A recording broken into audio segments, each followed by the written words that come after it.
In this course, we're going to take a look at a low water fuel cutoff device, LWFCO for short.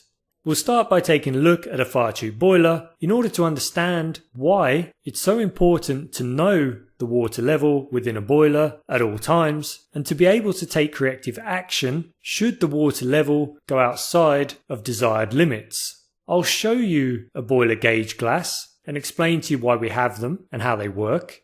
We'll have a look at a boiler water column, and then we'll move on to low water fuel cutoff devices. We'll look at 3 of their different types. I'll explain to you how they all work and how we can use them to not only accurately measure the water level within a boiler, but also how we can use them to automatically take corrective action should our water level move outside of desired limits. We're going to use interactive 3D models throughout the course so that you can see all of the equipment and machinery that makes an LWFCO work. And we'll use diagrams as an aid to help you understand the electrical signals that are sent from our LWFCOs in order that our boiler can continue to operate within safe limits. Irrespective of your age or what engineering industry you're working in, steam boilers and steam systems are used in almost every engineering industry on the planet.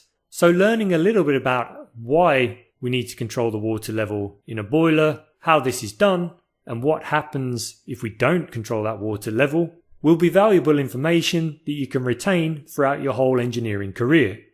Hope to see you on the course.